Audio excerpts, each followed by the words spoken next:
There was a sound on the battlefields of Europe that froze the blood of Allied soldiers.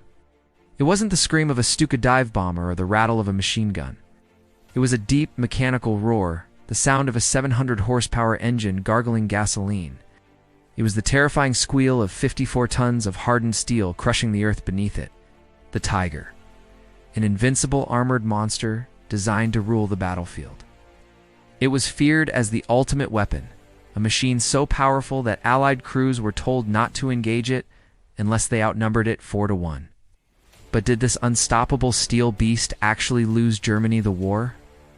It is July 1944, a narrow country lane in Normandy, France. A platoon of American Sherman tanks moves cautiously through the dense hedgerows. Inside the lead tank, the commander scans the tree line, sweat stinging his eyes. The air is thick with tension. The radio is silent. Suddenly, the hedgerow ahead explodes. A high-velocity shell tears through the air with a sound like tearing canvas, slams into the lead Sherman before the crew even sees the muzzle flash.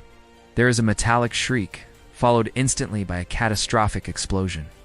The American tank, known sarcastically by its crews as a Ronson because it lights up the first time, is instantly engulfed in flames. The remaining Allied tanks frantically rotate their turrets. They spot the enemy. It is a blocky, angular silhouette emerging from the smoke like a prehistoric beast. A German Tiger Eye. The American gunners fire desperate shots.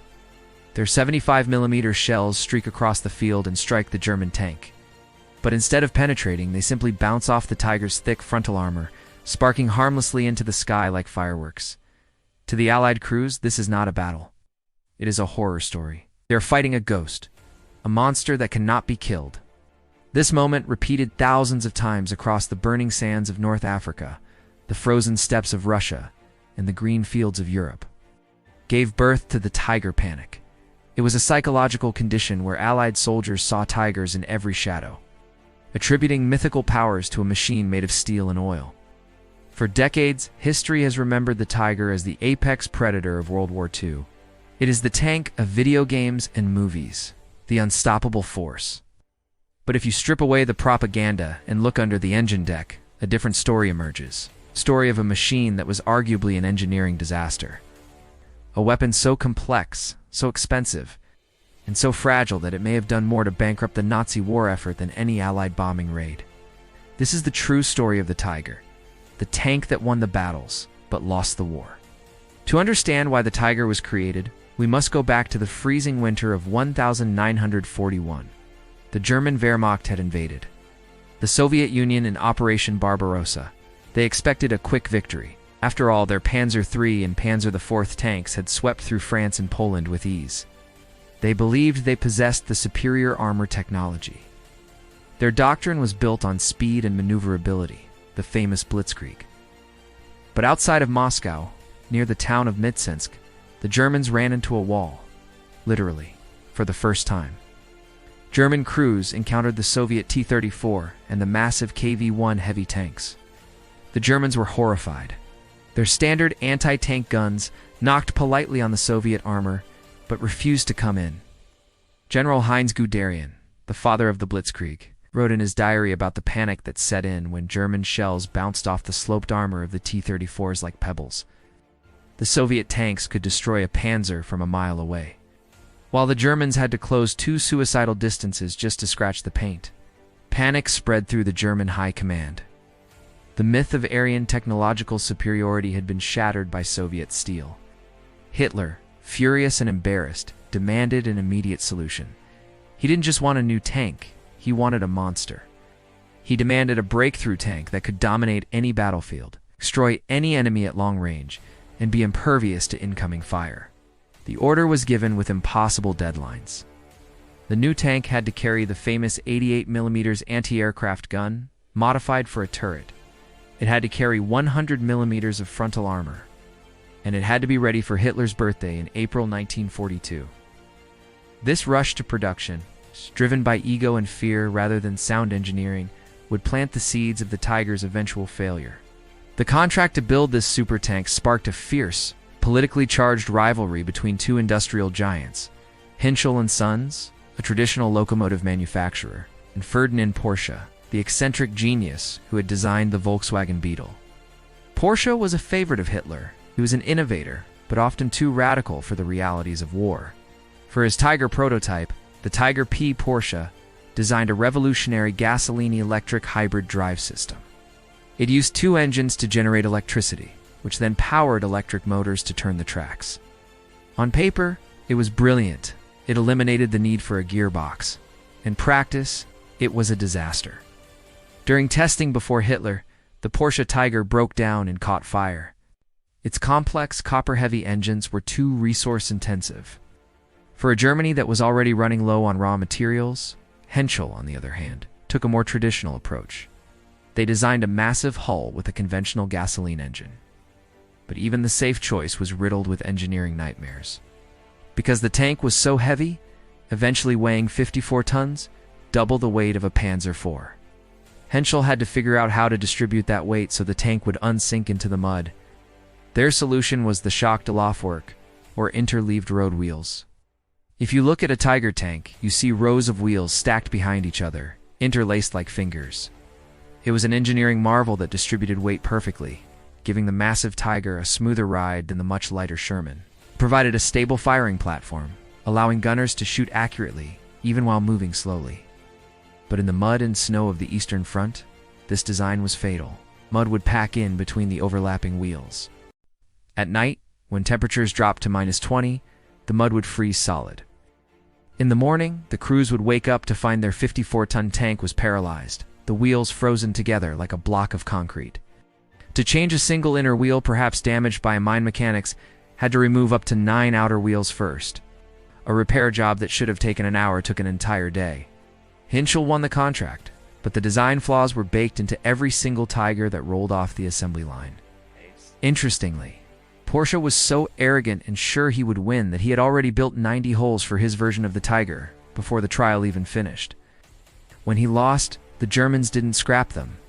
They converted them into a heavy tank destroyer known as the Ferdinand, or Elephant. These machines were even heavier and more unreliable than the Tiger, famously catching fire on hills because their electric motors couldn't handle the strain. The Tiger I made its combat debut not in glory, but in humiliation. The first 4 Tigers were sent to the Leningrad front in late 1942. They were sent into swampy terrain, totally unsuited for heavy tanks. They immediately bogged down.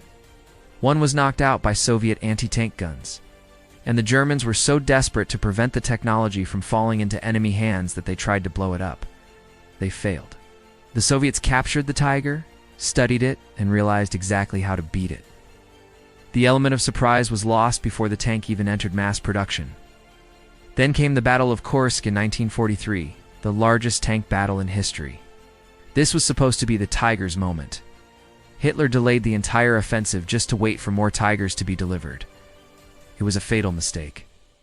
When the battle started, the Tigers proved incredibly lethal, destroying T-34s from 2 kilometers away. But they were defeated by their own mechanics. Many Tigers broke down before reaching the front lines due to engine fires and transmission failures. They drove into minefields because they lacked infantry support. The wonder weapon failed to turn the tide. Despite these failures, when the Tiger I worked, it was a terrifying masterpiece of lethality. Its heart was the gun. The 88mm KWK-36. This gun was originally designed to shoot down airplanes at high altitudes. When adapted for a tank, it became a sniper rifle. The optics were Zeiss precision lenses, the best in the world. A skilled German gunner could place a shell inside a barrel from 2,000 meters away. While Allied tanks had 2 lob shells in an arc, guessing the range, the Tiger's 88mm fired a flat trajectory laser beam. It didn't just knock out enemy tanks, wore them apart. There are reports of Tiger shells passing through one Sherman tank, exiting the rear, and destroying the tank behind it. Then there was the armor. Unlike the Russian T-34, which used sloped armor to deflect shells, the Tiger was a box. Vertical flat plates of steel. The steel was of such high quality and thickness, 100 millimeters on the front, that it didn't need to be sloped. In 1943, there was almost no Allied gun that could penetrate the Tiger from the front. This created a unique psychology among Tiger crews. They knew they were the elite. They wore special uniforms.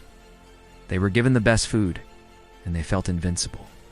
The German army even produced a special manual for them called the Tiger Fibel, unlike dry military manuals. This was written like a comic book, full of cartoons, jokes, and scantily clad women. It's designed to keep the young crews engaged and teach them how to care for their complex machine. Sitting inside the Tiger was an experience of both power and claustrophobia. While it was more spacious than Russian tanks, it was a noisy, violent environment. When the 88mm gun fired, the recoil was massive, filling the compartment with acrid cordite smoke. The loader had the hardest job. He had to lift heavy shells, wrestling them into the breach while the tank lurched over rough terrain. If he slipped, a recoil guard could crush his arm. The radio operator sat next to the driver, managing communications, but also manning the whole machine gun. It was a machine that demanded perfection from its 5-man crew. But this invincibility was an illusion. Tiger had a soft underbelly, not in its armor, but in its engine. The Tiger was powered by a Maybach HL230 V12 engine. It produced 700 horsepower. It sounds impressive, until you realize it was trying to move 54 tons of dead weight. The engine was constantly under maximum strain. If a driver pushed it too hard, the engine would catch fire. If he shifted gears too roughly, the transmission, which was notoriously fragile, would shatter. Then there was the fuel. The Tiger was a thirsty beast. It achieved roughly 120 gallons per mile off-road. No, that is not a mistake. It burned astronomical amounts of fuel just to idle. For a nation like Germany, which was starving for oil by 1944 due to Allied bombing, the Tiger was a logistical parasite. It sucked fuel away from trucks, planes, and other more reliable tanks. Transporting the Tiger was another nightmare. It was too wide for standard railway tunnels. So before a Tiger could be put on a train, the crew had to remove the wide combat tracks and install narrower transport tracks. They also had to remove the outer road wheels.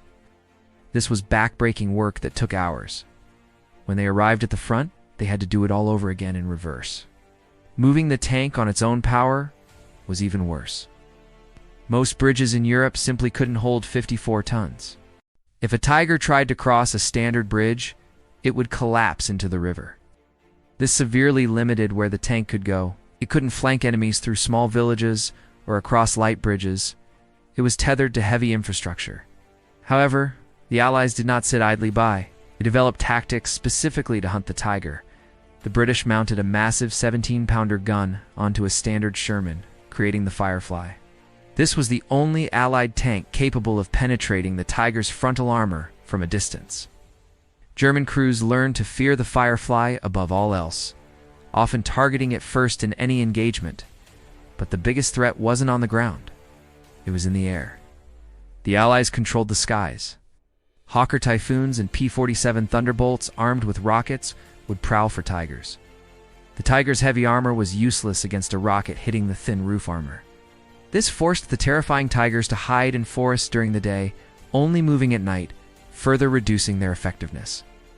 Yet for all its mechanical headaches, when the Tiger was in the right place at the right time, it justified its legend. The most famous example occurred on June 13, 1944, a week after D-Day, at a quiet French village called Villers-Bocage, the British 7th Armored Division.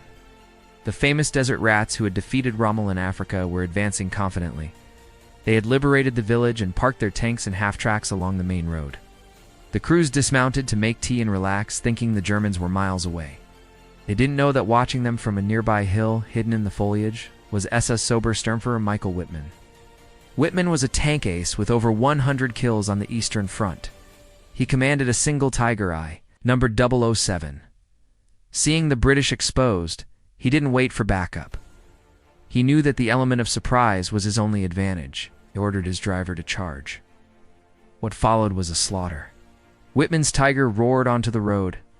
He destroyed the lead tank and the rear tank first, trapping the entire British column in a burning cage. Then, he drove down the line like a wolf in a sheep pen, fired on the move. Every shot was a kill. Half-tracks exploded, sending shrapnel everywhere. Cromwell tanks burned. Firefly tanks were knocked out before they could traverse their turrets. The British radio waves were filled with panic. Tiger, Tiger, pull back. But there was nowhere to go. In less than 15 minutes, A single Tiger tank had destroyed 14 tanks, 15 personnel carriers, and 2 anti-tank guns. The British attack was completely stopped by one machine. Wittmann escaped, leaving behind a graveyard of burning steel. Villers-Bocage cemented the legend of the Tiger. It proved that in the hands of an expert, the Tiger was the deadliest weapon on Earth. But wars are not won by aces or singular moments of glory. They are won by logistics, numbers, and reliability. And this is where the Tiger failed miserably. The Tiger was a handcrafted masterpiece. One was built with the care of a luxury car. It took roughly 300,000 man-hours to build a single Tiger. It used expensive materials like molybdenum. For the steel, materials Germany could no longer import. As a result, it was incredibly expensive. One Tiger cost as much as 4 Panzer IVs or vast numbers of artillery pieces. Germany built only 1,347 Tiger I tanks during the entire war. By comparison, the United States churned out nearly 50,000 Sherman tanks. The Soviet Union produced over 80,000 T-34s. The math was simple and brutal. Even if a Tiger could destroy 10 Shermans before being knocked out, the Allies would simply send an 11th Sherman. The Allies could afford to lose tanks Germany could not. The Tiger was also a victim of its own complexity. As the war turned against Germany, spare parts became non-existent. When a Tiger broke down, which they did frequently, there were no parts to fix it. Towing a Tiger was a Herculean task. It required at least 2 other heavy recovery vehicles to pull one dead Tiger. Often the Germans didn't have the fuel or the vehicles to recover them.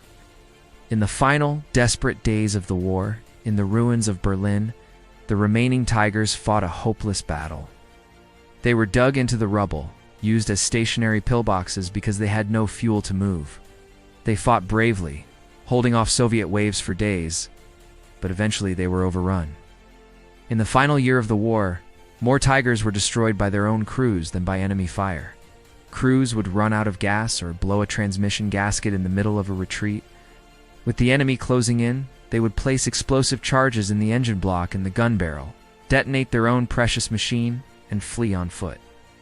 The fields of Europe were littered with intact, abandoned Tigers that simply couldn't move because they had run dry.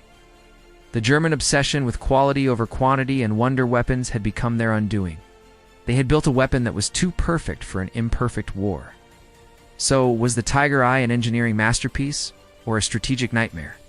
The answer is that it was both. Tactically, it was a masterpiece. It forced the Allies to change how they fought. It demanded respect and fear. It saved countless German lives by being a steel fortress that could hold the line against overwhelming odds. The blueprint of the Tiger heavy armor and a massive gun became the standard for the modern main battle tank. The American M1 Abrams and the German Leopard 2 are in spirit the grandchildren of the Tiger. But strategically, it was a nightmare. It consumed resources Germany didn't have. It diverted focus from producing more reliable, numerous tanks like the Panther or the Panzer IV. It was a symbol of the Nazi regime itself, terrifying, powerful, obsessed with superiority, but ultimately brittle, over-engineered, and doomed to collapse under its own weight. The Tiger won the battles of Villers-Bocage and Kursk. It won the kill counts. It won the reputation contest. But it could not win the war against simple, reliable, mass-produced steel. The story of the Tiger tank is a lesson that superior technology does not always guarantee victory. Sometimes good enough is better than perfect. Here at World War Stories, we are dedicated to peeling back the layers of history to show you the mechanics behind the myths you want to know. If you were a tank commander in World War II, would you choose the invincible but unreliable Tiger or the vulnerable but reliable Sherman? Let us know in the comments below. If you enjoyed this deep dive into armored warfare, please hit that like button. It helps our channel's armor withstand the YouTube algorithm. And don't forget to subscribe and ring the bell for more untold stories from the front lines. Until next time, keep your treads moving. This is World War Stories signing off.